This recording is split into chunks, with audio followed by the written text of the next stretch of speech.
పెద్దవాళ్ళు మంచి మంచి మాటలైతే చెప్తూ ఉంటారు సార్. అవును. కానీ చాలా మంది అవి తీసుకోరు, వదిలేస్తుంటారు. మీరు బాగానే చెప్తుంటారులే అన్నట్టుగా లైట్ తీసుకుంటుంటారు. కానీ ఒక మోటివేషనల్ స్పీకర్ చెప్తే మాత్రం అవి అలా బ్రెయిన్ లోకి షార్ప్ గా వెళ్ళిపోతుంటాయి. చాలా మంది పాటిస్తుంటారు కూడా. నిజంగా మన సనాతన ధర్మం చెప్పిన ఆ పెద్దవాళ్ళు చెప్పే మాటలకి మీరు చెప్పే ఈ మాటలకి సంబంధం ఏదైనా ఉందంటారా సార్? ఖచ్చితంగా ఉంది. చూడండి, ఇప్పుడు ఈరోజు ఎవరికైనా ఏదైనా ఒక పాయింట్ మనం చెప్తున్నాము అంటే ఆ వ్యక్తి ఎందుకు తీసుకుంటాడు, ఎందుకు తీసుకోడు, తీసుకునే అవకాశం ఉంది, తీసుకోకుండా ఉండే అవకాశం కూడా ఉంది. ఇది డిపెండ్స్ మనం చెప్పే విధానం మీద ఉంటుంది. చెప్పే వ్యక్తి ఎంత కాన్ఫిడెంట్ గా చెప్తున్నాడు అనేది ఒకటి, ఎంత హార్ట్ఫుల్ గా చెప్తున్నాడు. ఎందుకంటే హార్ట్ తో చెప్తే హార్ట్ కి టచ్ అవుతుంది. అవును కదా? అది హార్ట్ అంటే మనం ఆచరించింది మనం చెప్పినప్పుడు ఎదుటి వ్యక్తి హార్ట్ మీద ఇంపాక్ట్ ఉండదు. First point. మనం హార్ట్ఫుల్ గా చెప్తుంటే ఖచ్చితంగా ఇంపాక్ట్ ఉంటుంది. ఇది ఒక విషయం. రెండో విషయం ఏంటంటే ఒక వ్యక్తి ఏదైనా చెప్తే డిక్టేట్ చేసినప్పుడు చెప్పకూడదు. అంటే ఇలా చెయ్యి అని చెప్పకూడదు.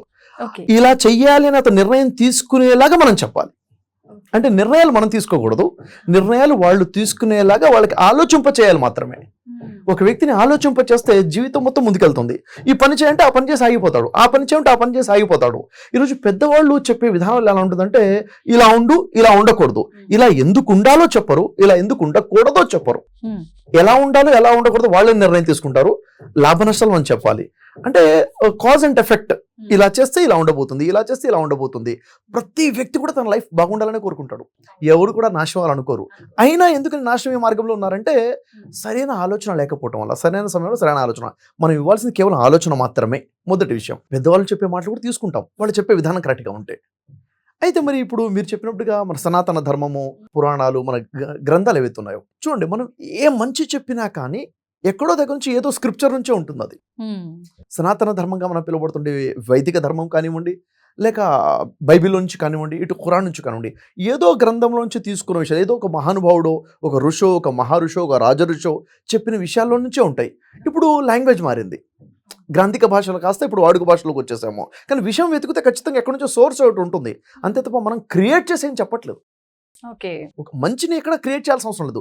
మంచి ఉన్నదాన్నే మనం తీసుకొని మనం చెప్తున్నాము. కాబట్టి ఖచ్చితంగా మనం చెప్పే ఏ మంచి విషయం అయినా కానీ ధర్మంలో ఉంది. ధర్మం అంటే సనాతనంగా ఉండేదే ధర్మం. అది మీరు చెప్పారు సార్, కరెక్టే అనిపిస్తుంది. కాకపోతే నాకేమనిపిస్తుంది అంటే మనం ఎంత కరెక్ట్ గా చెప్పినా కూడా తీసుకునే పర్సన్ కూడా అది తీసుకునే వేలో తీసుకోవాలి కదా సార్. తీసుకోకపోతే వేస్ట్ కదా. ఖచ్చితంగా ప్రతి వ్యక్తి తీసుకుంటాడండి. ఏ వ్యక్తి కూడా, అదే నేను చెప్తున్నాను ఏంటంటే ప్రతి వ్యక్తి తన జీవితంలో బాగుపడాలి అనుకుంటున్నాడు. నేను బాగుండాలి అనుకుంటాడు కదా, నేను అందంగా కనపడాలి, నేను బాగుండాలి, నా ఫ్యూచర్ బాగుండాలి, నలుగురు నన్ను రెస్పెక్ట్ చేయాలి అనుకుంటారు. కానీ అలాంటప్పుడు నువ్వు మంచి మాట మనం చెప్పినప్పుడు ఎందుకు తీసుకోవట్లేదు అంటే ఒక ఈగో అడ్డం వస్తుంది. నువ్వు చెప్తే నేను తీసుకోవాలా, నువ్వు చెప్తే నేను వినాలా, నువ్వు నాకు చెప్పేవాడి అయిపోయావా, నాకు తెలియదు అనుకుంటున్నావా, ఇవన్నీ ఫీలింగ్స్ ఎందుకు వచ్చాయి తెలుసా? చెప్పే విధానంలో ప్రాబ్లం. అది చెప్పే విధానంలో మనం చెప్పేటప్పుడు ఖచ్చితంగా ఫర్ ఎగ్జాంపుల్ నేను మీకు ఏదైనా చెప్పాలనుకోండి, ఓ థర్డ్ పర్సన్ గురించి చెప్తాను. థర్డ్ పర్సన్ గురించి చెప్తే మీకు కావాల్సిన మెసేజ్ మీరు చేసుకుంటారు. అవును కదా? కాబట్టి ఒక ఇన్స్పిరేషన్ స్టోరీ కానీ ఏదైనా ఒక స్టోరీ, ఫెయిల్యూర్ స్టోరీ నుంచి కూడా మనం చెప్పొచ్చు, ఎలా ఫెయిల్ అవ్వకూడదు, సక్సెస్ స్టోరీ నుంచి ఎలా సక్సెస్ అవ్వాలో చెప్పొచ్చు. కాబట్టి నేను ఏమంటానంటే ప్రతి వ్యక్తి తీసుకుంటాడు, ఖచ్చితంగా చెప్పే విధానంలోనే తేడా అని చెప్తాను నేను. హాయ్, మీరు పేరెంట్సా? మీ పిల్లలు లైఫ్లో బాగా సెటిల్ అవ్వాలని, ఉన్నత స్థాయిలో ఎదగాలని, గౌరవప్రదమైన జీవితం గడపాలని, మీరు పడుతున్న కష్టాలు మీ పిల్లలు పడకూడదని మీరు బలంగా నమ్ముతున్నారు కదా. అయితే ఒక విషయం జాగ్రత్తగా ఆలోచించండి.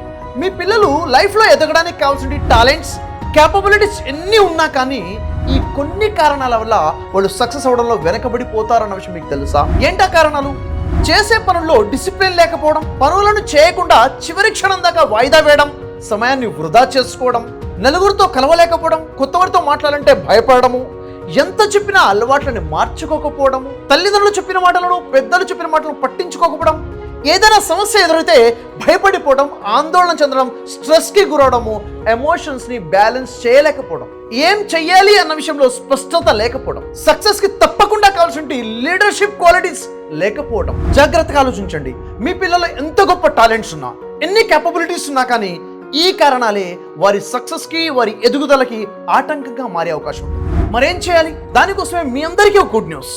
నేను గత 20 సంవత్సరాల నుంచి లక్షల మంది స్టూడెంట్స్ యొక్క సక్సెస్ జర్నీకి లైఫ్ కోచ్గా ఉంటూ మాస్టర్ మోటివేటర్గా ఉన్నటువంటి నా ఎక్స్పీరియన్సెస్ని మీ పిల్లల సక్సెస్కి కావాల్సిన విధంగా personality development 4 days online classes ని సమ్మర్ క్యాంప్ గా డిజైన్ చేయడం జరిగింది. మే నెల 23, 24, 25, 26వ తేదీన సాయంత్రం 4 గంటల నుంచి 7 గంటల వరకు జరగబోతుంది ఈ ఆన్లైన్ క్లాసెస్ సమ్మర్ క్యాంప్ ని.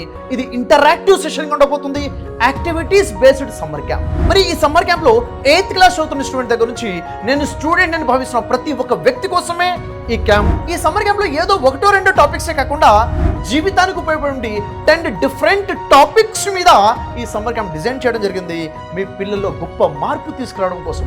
దీనికోసం మీరు చేయవలసింది కేవలం 4 రోజుల పెట్టుబడి మరియు 5,000 రూపీస్ ఫీజ్.